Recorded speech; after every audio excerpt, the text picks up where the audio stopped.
Okay, let's go.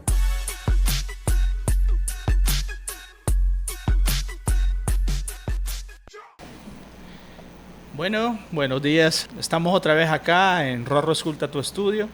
Ya saben, mi nombre es Camilo y este día pues tengo de invitado a un ex compañero de la universidad. Él se llama Gonzalo y bueno, voy a dejar que él se presente y que nos diga parte de su vivencia y sus experiencias como artista. Hola, ¿qué tal? Mi nombre es Gonzalo Vázquez, aparezco como Zagatara en Instagram. Pues bueno, ya lo dijo Camilo, nos conocimos en la Escuela de Artes de la Universidad Nacional, de la Universidad de El Salvador. Pues soy un artista, muralista e ilustrador. Llevo unos 15 años de vida profesional, entre organizando talleres, exposiciones, dando clases también y bueno, participando de la vida cultural de nuestro país. Es interesante, va, lo que vos hablabas de que sos muralista también, va. ¿Cómo es que vos te metiste a ese mundo del muralismo? Pues bueno, todo ha sido un proceso paulatino. Empecé, bueno, desde niño dibujando en pequeño formato. Y el formato pequeño tiene algo que a mí me agrada mucho, que es esa intimidad, porque tenés que estar encima del trabajo y trabajando esos detallitos minuciosos. Pero pues poco a poco el desarrollo de la carrera te va llevando a experimentar otro formato, ¿verdad? La carrera de artes plásticas me obligó, ¿verdad?, a empezar a ver otras dimensiones, conocer otras técnicas.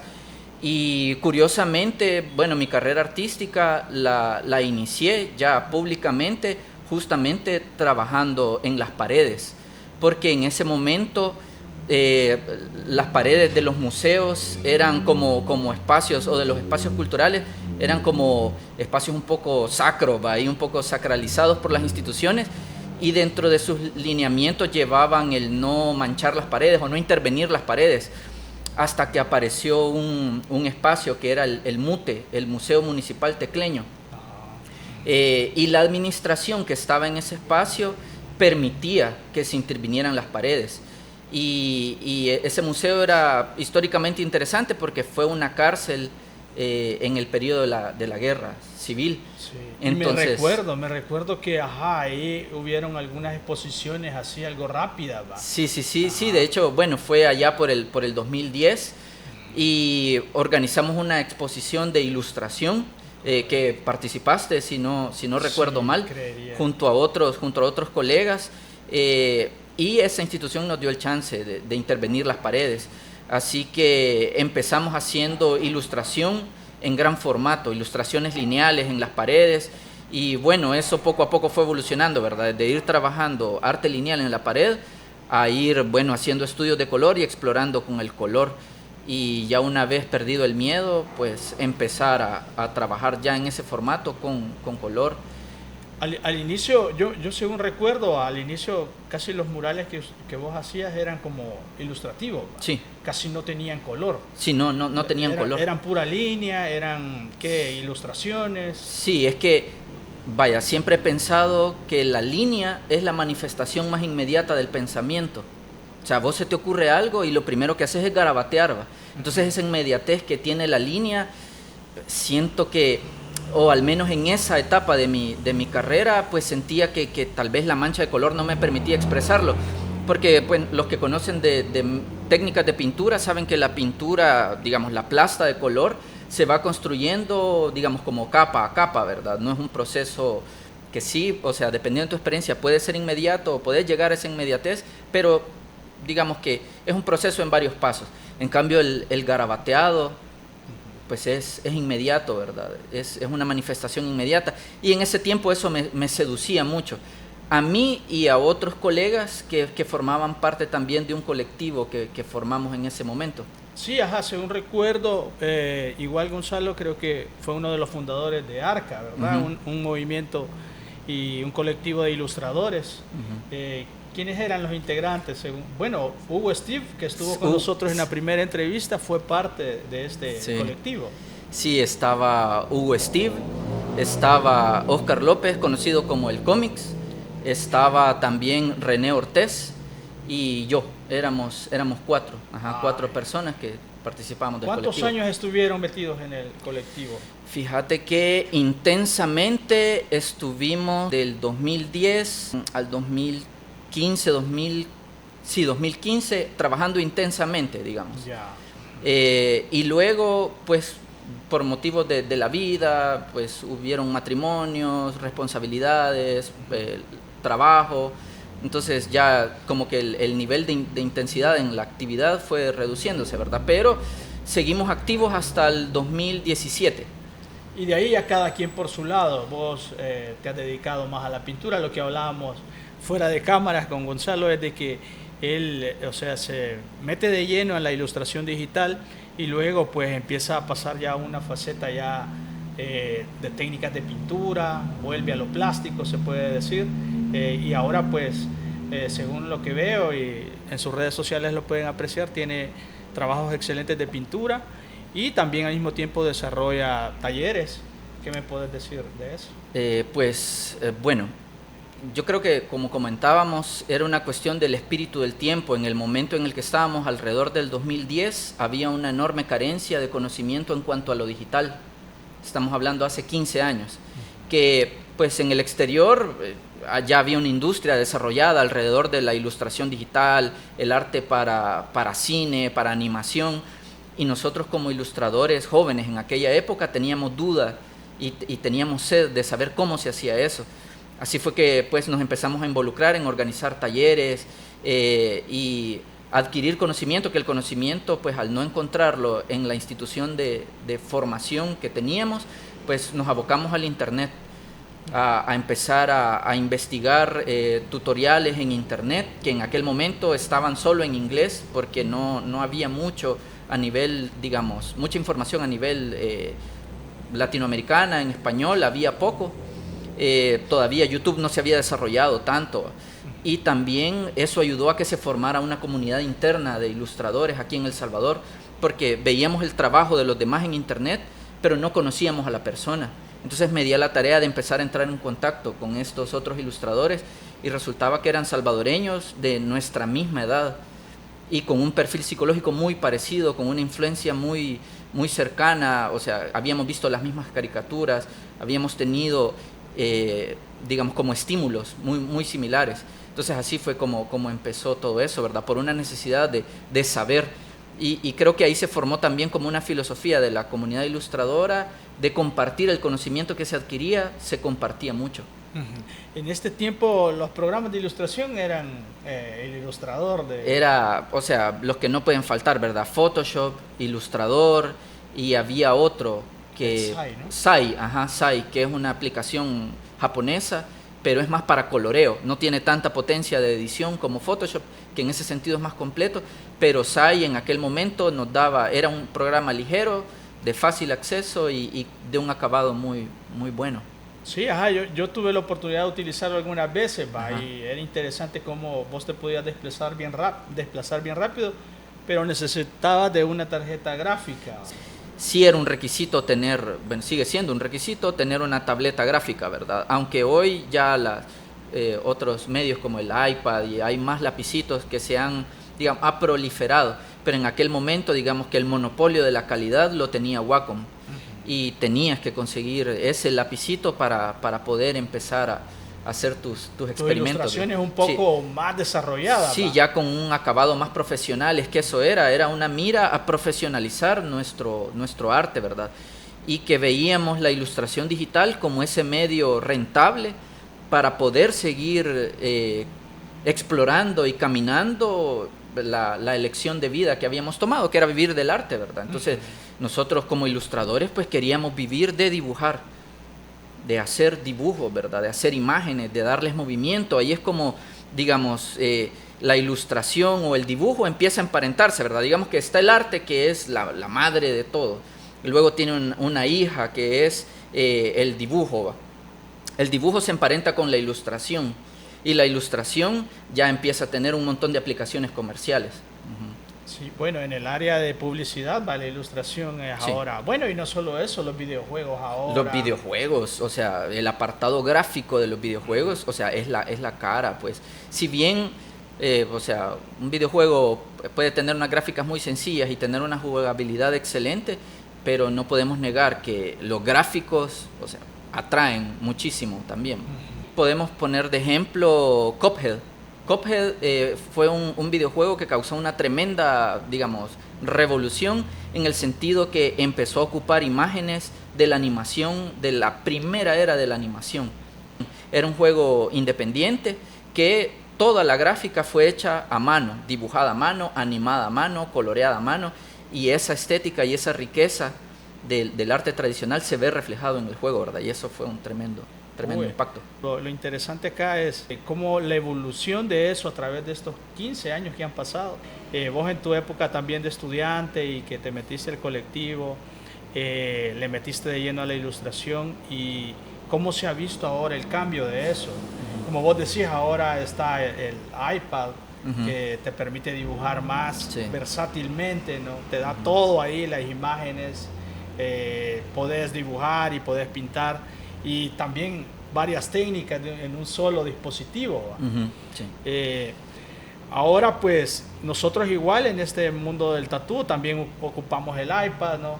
Y ahora pues con esto de la IA la inteligencia artificial, sí, es un tremendo impacto. La primera vez que yo vi una imagen hecha por inteligencia artificial, o sea, yo quedé con dos sensaciones, de asombro y, como todo lo nuevo, un poco de temor, porque cada revolución industrial, cada revolución tecnológica, idealmente debería servir para liberar al humano de tareas mecánicas y darle más tiempo para tiempo libre y de creación.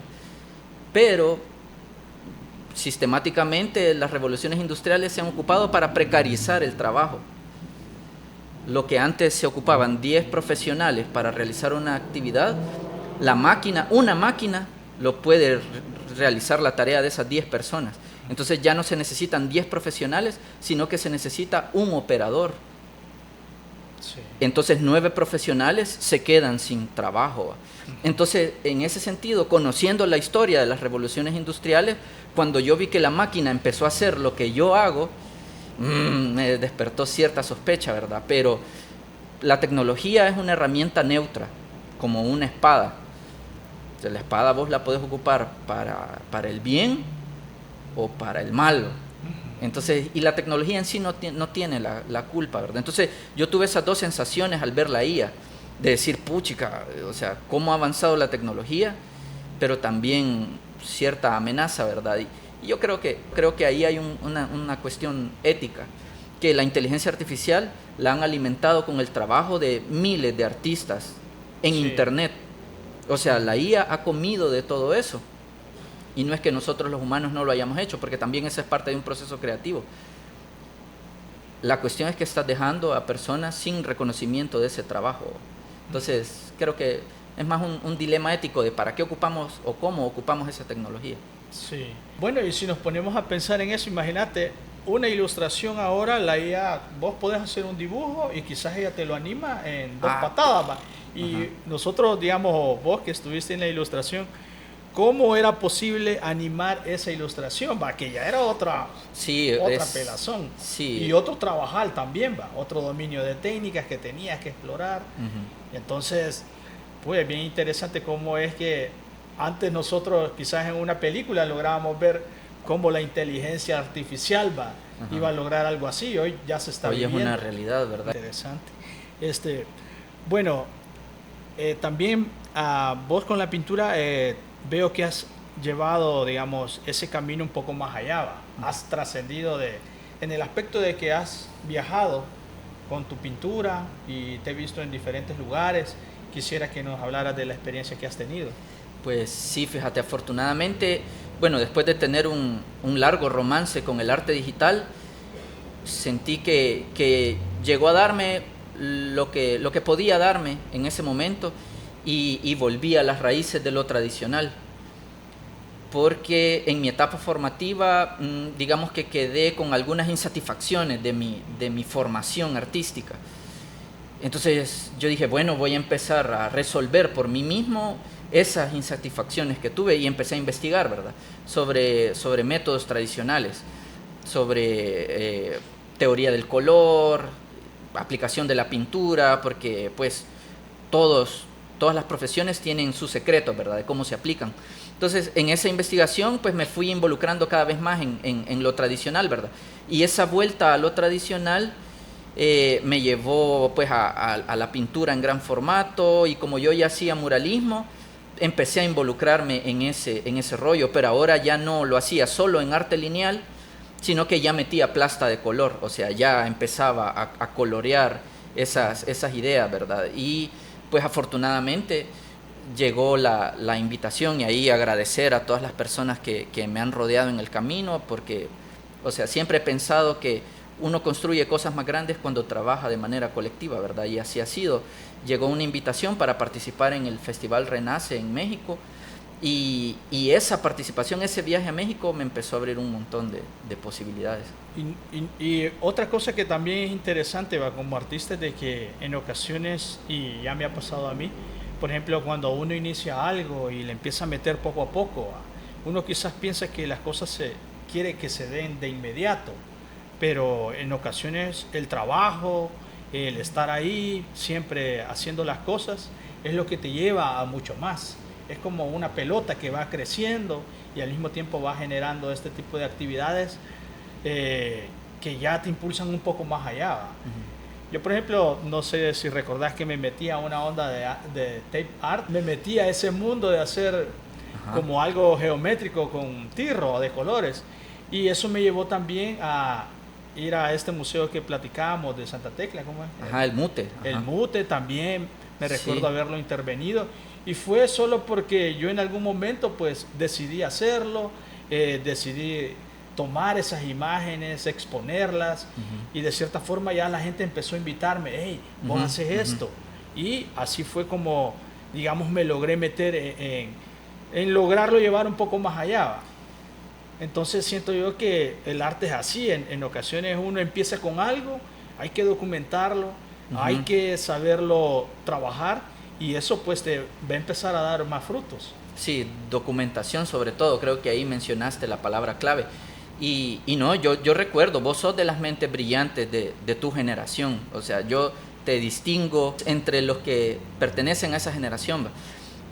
Recuerdo que hacías juguetes también, entonces que resolvía en cerámica, hacías unas cosas bien locas. Entonces sí, no, yo recuerdo esa creatividad, y la clave está en eso que vos decís de la documentación, tener el registro, porque un error que yo cometí en mi etapa temprana de carrera es que no documenté mucho. Ajá, no me dediqué personalmente a documentar, entonces todo aquello es como si nunca hubiera ocurrido, está en mi memoria o puede estar en la tuya, pero para alguien que no lo atestiguó, o sea, posiblemente no exista, ¿verdad? Entonces yo creo que sí, la documentación es bien importante. Y más ahora, bueno, que tenemos las herramientas para el celular, el artista se puede abrir un poco más, ¿verdad? No solo estar en el espacio de su país o su grupo, sino que uh-huh. ya tiene diferentes ventanas, ¿va? Que han crecido gracias a las redes sociales, y ahí está, digamos, también eso que vos decías, la tecnología puede ser utilizada a doble filo. Alguien que solo se adormece con la internet, digamos, solo está ahí tragando imágenes, uh-huh. y otros que se dedican a crear esas uh-huh. imágenes y al mismo tiempo desarrollarlas y dar un poco más de luz a la gente que está comenzando. Uh-huh. Internet ha sido una tremenda ventana, no solo para conocer el trabajo de otras personas, sino también para que esas otras personas puedan conocer tu trabajo, ¿verdad? Y es de saberlo ocupar. Las redes hoy son un tremendo portafolio. ¿A qué lugares más has ido, digamos? Vaya, fíjate que han sido distintas etapas, ¿verdad? He pasado etapas de acuarelista, etapas de ilustración digital, etapa de pintura, etapa de muralismo, ¿verdad? Pues afortunadamente, digamos, el arte, mi trabajo ha llegado a Guatemala, Honduras, Nicaragua, Costa Rica.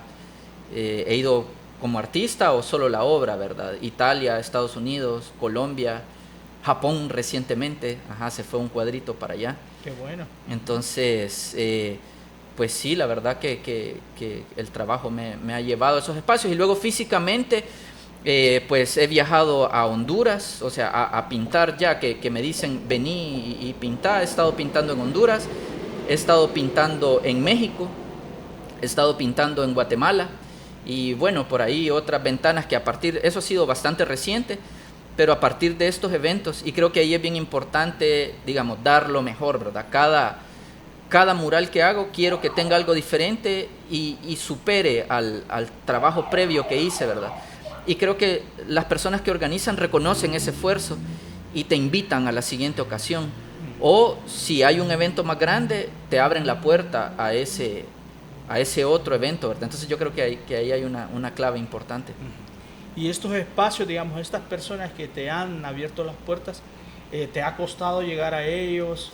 ¿O ellos se han acercado a vos solo por ver tu trabajo, digamos? ¿Cómo ha sido eso? Fíjate que ahí yo, en mi experiencia, ha sido como un efecto de carambola. Tiene que ver dos cosas. Vaya, el arte no solo se basa en tu nivel técnico, ¿verdad? Que tu trabajo sea bueno, sino que el arte también tiene una veta de trabajo social. Bourdieu diría un capital social, a quienes conoces o quienes te conocen. Entonces, pues, han sido por medio de amistades que me han recomendado a algún evento y luego los organizadores de ese evento, al ver el trabajo, han dicho, pues está bien, o sea, que venga, ¿verdad? Entonces ahí se agradece. Digamos, no solo se trata de estar ahí sentado esperando, sino que se trata de hacer buen trabajo para que cuando se presente la oportunidad, la puerta se te abra, ¿verdad? Entonces creo que ha sido una combinación de esas dos cosas y por eso ahí quiero agradecer a las personas importantes de mi vida que me han rodeado y me han apoyado, porque mi carrera no solo es mía, sino que ha sido un trabajo colectivo.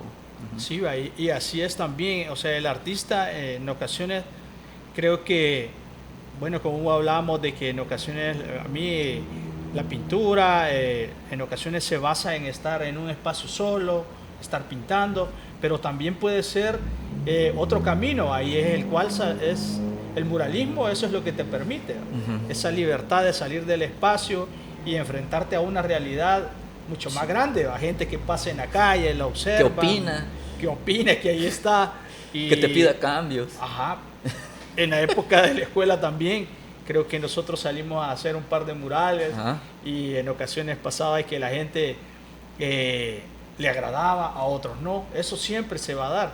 Pero lo importante es que ahí, donde uno está creando la obra, es donde se dan esas experiencias. Sí, ahí creo que depende mucho del carácter de cada persona, porque he conocido otros ilustradores que me han dicho, no, yo no puedo trabajar en colectivo, o sea, es más una cuestión personal.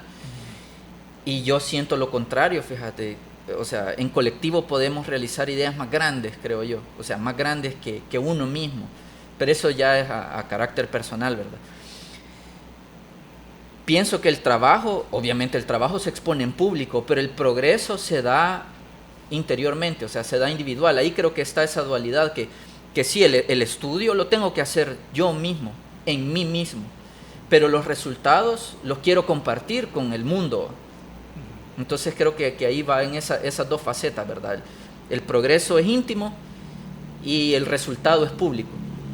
Bueno, en tu obra, Gonzalo, yo he visto que vos te metes bastante a la cultura antigua y es bien interesante cómo has tratado de explorar ese mundo que en ocasiones ya no se encuentra visualmente. En ocasiones te toca inventar esos panoramas, entonces me llegaría que vos ampliaras un poco más de eso. Sí, es que todo empezó por una frase que escuché de Ludwig Wittgenstein, que dice que el lenguaje es el límite de mi universo. El lenguaje involucra no solo el idioma, sino también todo el lenguaje simbólico, ¿verdad? Los símbolos y el idioma forman parte del lenguaje. Entonces nosotros pensamos a partir de una colección de símbolos y del lenguaje europeo, el español y los símbolos occidentales. Entonces yo me pregunté, bueno, entonces mi visión del mundo está occidentalizada, pero la cultura a la que yo pertenezco, mi raíz no es esa. Mi raíz es náhuatl, mi raíz es cuscateca, mi raíz es... Bueno, y ahí empezó la duda, ¿verdad? ¿Qué pasaría entonces si yo empiezo a investigar y empiezo a pensar a partir de mi propio idioma, el náhuatl. Y entonces ahí empezó mi duda. Empecé a investigar acerca del idioma y empecé a establecer una relación entre las palabras y los símbolos. Y ahí fue que me empecé a dar cuenta de todo un universo extenso que existe a nivel filosófico, simbólico, político, filosófico, espiritual. O sea, toda un cosmo de conocimiento que pues ahí mi inclinación ya es expresarlo a través de los símbolos, ¿verdad? A través de la configuración gráfica. En el mundo antiguo, eso se llamaría un tilcuilo, un ilustrador, un escriba. Para el náhuatl de México sería un tlacuilo, que eran los escribanos. Eran los artistas, digamos. Eran los artistas, época. O sea, tenían una propia escuela, una formación, o sea, pasaban una cantidad de años formándose en matemáticas, símbolos, filosofía, dibujo, para condensarlo todo en los símbolos que representaban, porque teníamos nuestra propia escritura, ¿verdad? Que era una escritura ideográfica. Un símbolo representaba una colección de conceptos. Interesante. Ahora, vos retomás, veo yo, de la vida cotidiana también, escenas de la vida cotidiana de una época antigua. Sí. En ocasiones, pues, he visto como guerreros, he visto también personas en familia, maya o antiguos. A este tipo de arte, ¿cómo le llaman? Pues, este arte podríamos llamarlo una épica histórica, o sea, una épica histórica que... Bueno, en nuestra historia nosotros tuvimos un epistemicidio, es decir, se cortó el hilo de nuestra manera de pensar, nuestra manera de crear pensamiento. Con la invasión y la llegada de los españoles, pues se cortó esa manera de pensar y esa forma de crear pensamiento. Entonces, como artista, pues a mí me surgió esa necesidad y me di a la tarea de volver a conectar ese hilo conductor, ese hilo de pensamiento, ese hilo simbólico, filosófico. Y ahí es que va la investigación, ¿verdad? Ya llevo 3 años haciendo visitas de campo, yendo al interior del país, a zonas de Izalco, Chalchuapa, donde sabemos que hubo asentamiento, e incluso buscando en zonas donde no hay asentamientos registrados, pero que he encontrado evidencia, ¿verdad? He encontrado ciertas evidencias que siguen ocultas en la tierra. Y cómo es eso de simbólico también, ¿verdad? Que la tierra ha conservado nuestro saber. El fuego también conserva el saber. Y bueno, podríamos llamarlo así. Es tarea de nosotros volver a conectar ese hilo que nos narra, ¿verdad? Sí, que se perdió. Y que nos narra. Y es también algo bien interesante, digamos, en el aspecto de que como ya no existe, ¿verdad? Y solo está como por ahí narrado en ocasiones a través de una historia o algo, entonces, como todo artista, ¿va? Esa cuestión de crear, de una visión o de volverte, digamos, como un poco más creativo en una cuestión narrativa personal, ¿va? Creo yo que eso es lo que te permite también la visión de un pasado, ¿verdad? Sí, fíjate que en la investigación ahí podría decir que sí existe, porque existimos, ¿va? O sea, basta con vernos el rostro, basta con ver nuestras costumbres, basta con escuchar la manera en la que hablamos, las palabras que decimos, los gustos que tenemos, la manera de pensar y de sentir con nuestro entorno. O sea, sí existe todavía ese patrón.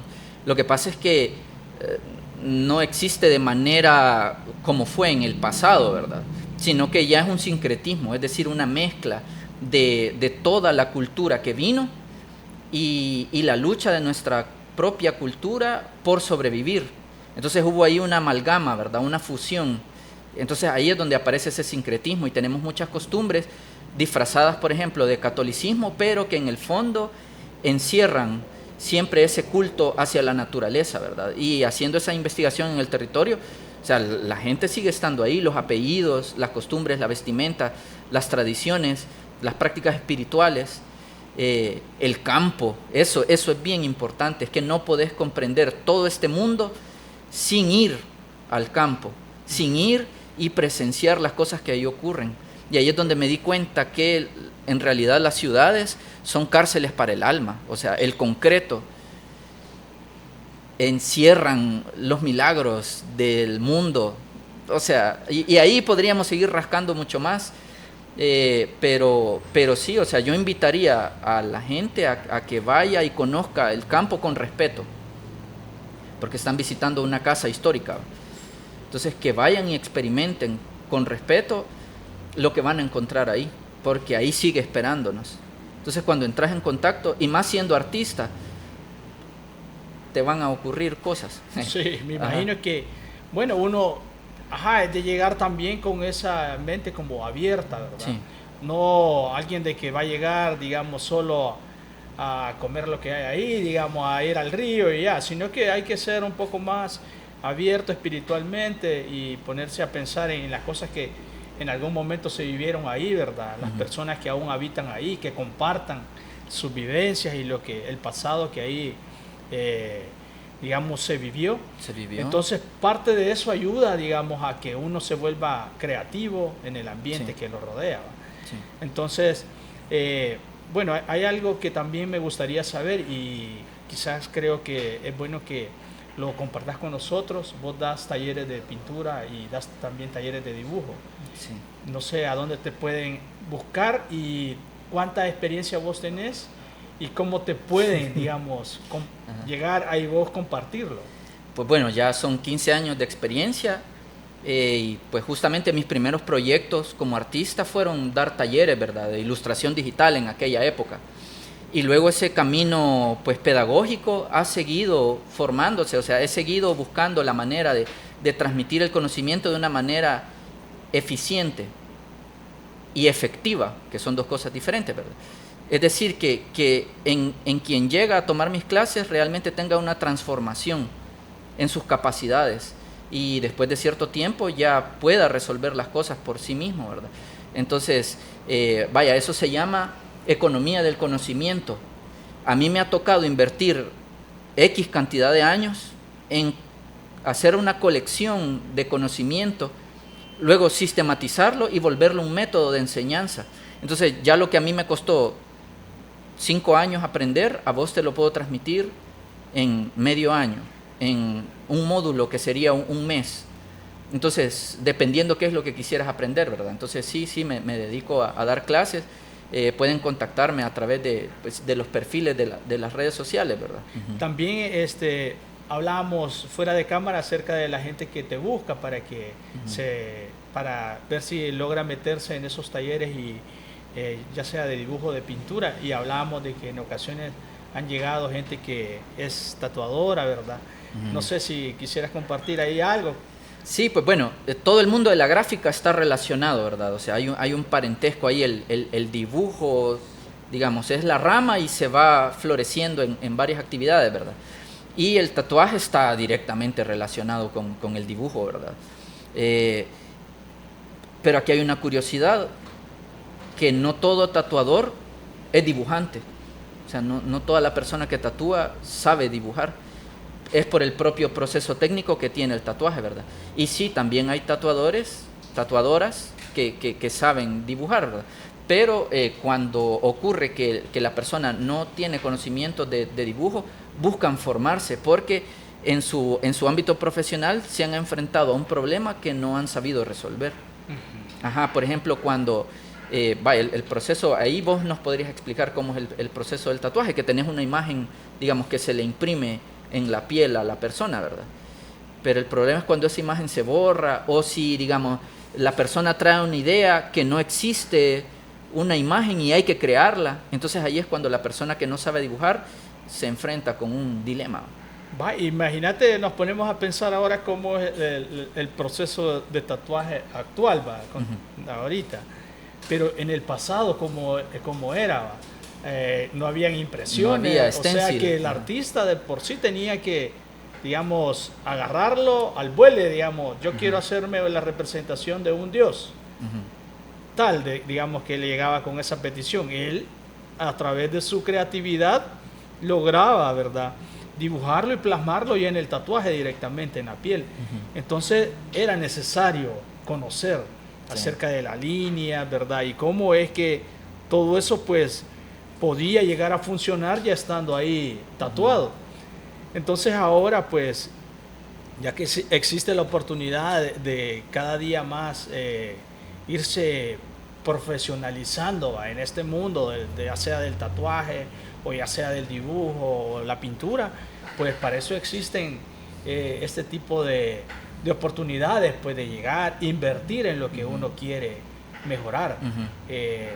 Digamos, si yo tengo problemas con el dibujo, pues trato de acercarme a alguien que me pueda solventar esa falla que yo tengo. Entonces, por eso creo que es importante tú, digamos, tus propias experiencias de educador en este aspecto, ¿no? Para que quien desee, digamos, quererse pulir en esas deficiencias, pues lo logre a través de tus conocimientos. Sí, creo que es un proceso bien personal también, ¿verdad? Estar consciente que no se logra de la noche a la mañana en una sesión, porque, vaya, como docente me he enfrentado a esa situación, ¿verdad? Personas que tienen la inquietud llegan a la primer clase, pero cuando se dan cuenta que las cosas no son inmediatas, entonces ya ahí como que les tambalea la voluntad, ¿verdad? Y creo que esa es una característica de las personas que progresan en este ámbito del tatuaje, de lo gráfico, de lo artístico, del muralismo, que hay una constancia y hay una obsesión por conquistar aquello que nos inquieta. Entonces, y lo noto, ¿verdad? He tenido todo tipo de alumnos con distintos tipos de necesidades y distintos tipos de voluntades, ¿verdad? Y obviamente quienes han progresado es quienes están conscientes que este es un proceso paulatino, pero que al final del tiempo, pues, eso, se han transformado, ¿verdad? A nivel profesional, a nivel personal. Y eso es lo complicado en el aspecto de que uno tal vez pueda darle los insumos técnicos, ¿verdad? De cómo lograr algo, pero digamos, de cómo vos afrontás esa situación de querer aprender, ya esa voluntad que uno tiene como artista de querer evolucionar, eso ya es personal. Es asunto tuyo. Ajá. Hay algunas líneas filosóficas que a eso lo llaman el poder personal. Es decir, que aunque vos tengas el conocimiento, si no tenés el poder personal, no vas a poder llevar ese conocimiento a la práctica de la realidad. Ajá, entonces, y a mí yo dije, bueno, ¿cómo es eso? Y sí me pasó que, voy a poner este ejemplo, vaya, yo puedo tener un libro donde traiga enormes revelaciones, pero si yo no tengo el poder personal para poder poner todas las revelaciones de ese libro en la práctica, entonces es letra muerta, ¿va? Lo mismo ocurre con el conocimiento. Por eso creo que no hay que tener tanto celo en compartir el saber, porque vos le podés revelar a alguien cómo se hace algo, pero si esa persona no tiene la voluntad de hacerlo y la constancia para ejecutarlo, entonces de nada le sirve haber obtenido ese conocimiento y hasta se le va a olvidar cómo hacerlo. Entonces, ajá. Sí. Bueno, entonces eso es parte de lo que vos, digamos, ahora actualmente haces, ¿va? No sé si has participado en ciertos certámenes y si en el país también hay certámenes que apoyan a los artistas, ¿va? Yo me acuerdo antes del Palmarés, me acuerdo antes no sé si era el Philip Morris, algo así, creo que había uno. De la cigarrera, de la la que apoyaban y que eran eventos en los cuales nosotros, como en ese tiempo de estudiantes, ¿verdad? Íbamos y lográbamos ver a pintores y artistas que iban despuntando en la línea de su expresión. Ahí podíamos ver bastantes pinturas al óleo, acrílicos, esculturas, o sea, era un mundo, era una pequeña galería, un espacio donde los artistas podían de alguna forma competir de forma sana y al mismo tiempo pues recibir un incentivo importante para cada uno. Para seguir existiendo. Entonces no sé si ahora pues vos te has dado cuenta de esos certámenes o si hay. Fíjate que en ese sentido creo que hay que hablar del dinero, ¿verdad?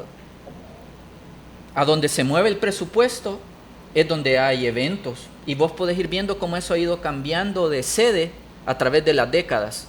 Yo recuerdo que generaciones pasadas de artistas hablaban de la Embajada de México. Luego, este concurso, como vos decís, el Palmarés. Luego ese poder, o digamos ese espacio de difusión o de concursos, se movió hacia el Centro Cultural de España, en la época de los 2000, cuando, yo estaba en mi etapa formativa, ¿verdad?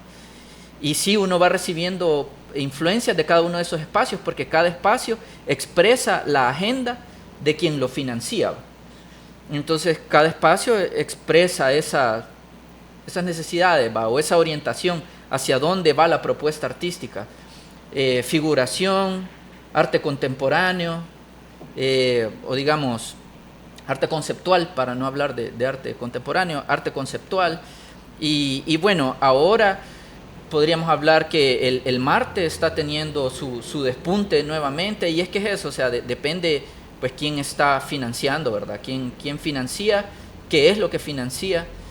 Y pues ahí están los artistas, ¿verdad? Yo creo que en mi etapa formativa fui más de participar con avidez, justamente por eso, ¿verdad? Porque uno está buscando como su identidad y su espacio a nivel artístico, influenciado por los grandes, ¿va? O sea, por quienes vos ves que admiras su trabajo y querés llegar a ese punto. Luego ya te vas formando tu carácter a partir de la experiencia. Y sí, yo digamos, no fui tanto de participar en concursos, pero siempre fui más de tener mi producción personal. O sea, siempre estaba haciendo alguna travesura, ya sea en el colectivo, participando de algún proyecto, haciendo algún taller, alguna exposición. Llegó un momento en que perdí la esperanza también, debo admitirlo. Sí. Hubo un momento en que la docencia me daba mucha satisfacción profesional, pero poca remuneración.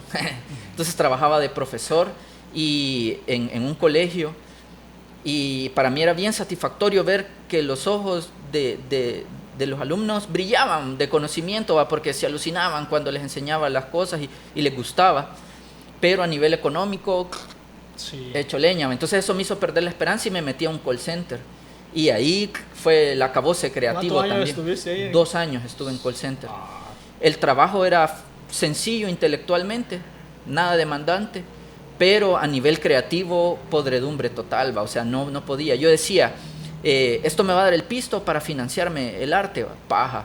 Me consumía la energía, entonces aunque tenía dinero, pero no tenía ni energía, y la mente la tenía como aletargada, ¿va? sí. Hasta que, bueno, ahí ocurrió que gané un torneo de ilustración aquí en el país, y eso me invitó a participar en el mismo torneo de ilustración, torneo Capiusa se llamaba. Los de Capiusa me invitaron a participar en Guatemala. Entonces, ese hecho de ir a Guatemala, porque no me dieron permiso de ir en el call center, y yo dije, bueno, ¿qué es lo que quiero ser? O sea, quiero estar aquí contestando llamadas, o soy artista, ¿va? Entonces, sin permiso me fui. Obviamente al volver ya desnucado, ¿va? Pero con la gran satisfacción que había vuelto a mi esencia, ¿va? A lo que soy. A lo que realmente te apasionaba. Ajá. Sí, y bueno, también gané en Guatemala, ¿va? Entonces, eso me dio a mí también, uno de los jueces me preguntó, bueno, ¿y vos de qué trabajas? En un call center. Y me dijo, ¿qué estás haciendo, va? O sea, si ganaste, es por algo, va. Entonces, dedícate a lo que sos, va. Y eso como que me sacudió, y cuando regresé, ya regresé transformado, va. O sea, nuevamente como con la esperanza recargada, porque puede pasar, o sea, ¿cuántos colegas tenemos, verdad? Creo que muchos artistas pasan por eso, sí. Una etapa en la cual no sienten que avanzan, sí. O sienten que están trabajando y no remuneran mucho. Y bueno, todo eso te puede llevar a que abandones por completo, o que decaigas y te levantes con más fuerza, como vos lo estás planteando ahorita. Sí, pero ahí dependerá ya de cada uno, eso ya son cosas. Sí, es que va calando psicológicamente, cala, ¿va? Y por eso yo no culpo a quienes desistan, porque pues cada quien ve cómo resuelve la existencia, ¿va? Y ahí nadie te puede decir nada de cómo lo resolver, ¿va? Y cuáles son tus decisiones. Cada quien, porque vaya, el arte es un estilo de vida, ¿va? Y ese estilo de vida conlleva un montón de decisiones, y hay que hacerle frente a esas decisiones. Entonces sí, ahí comprendo pues a los colegas que abandonan, a quienes siguen, y por eso también respeto a quienes continúan, a pesar de que nuestro entorno es árido. Sí. O sea, nuestro entorno es bastante árido para nuestro rubro. Entonces ahí es donde pues sí, cada quien va viendo hacia dónde tira para poder solventar la existencia. Y fíjate que no es tanto una crisis artística o una crisis cultural lo que las personas tienen, es algo sistémico.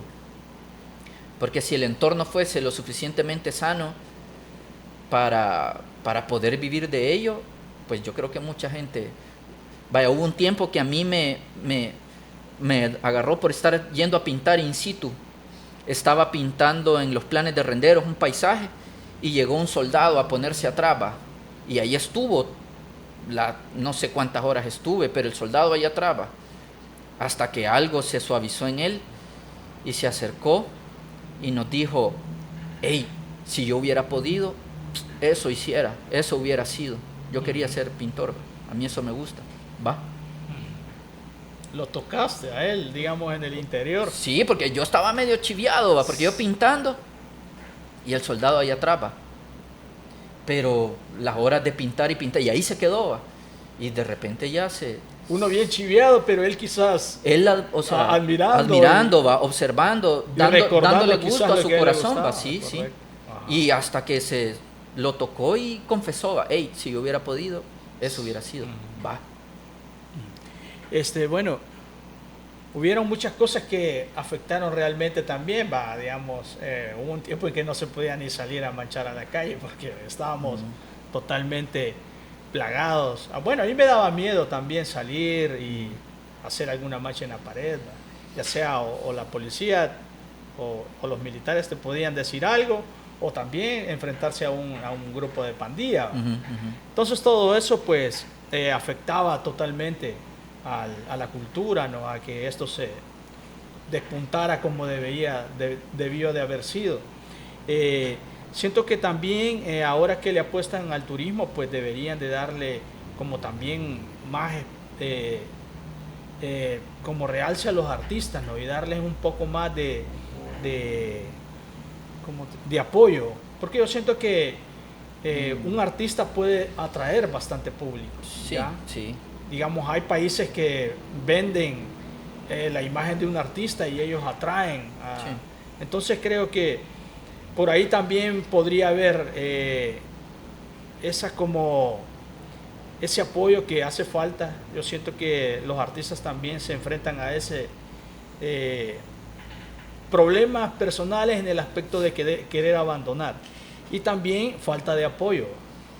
Entonces todo eso pues hace que creo yo que el país le falta todavía crecer en ese aspecto.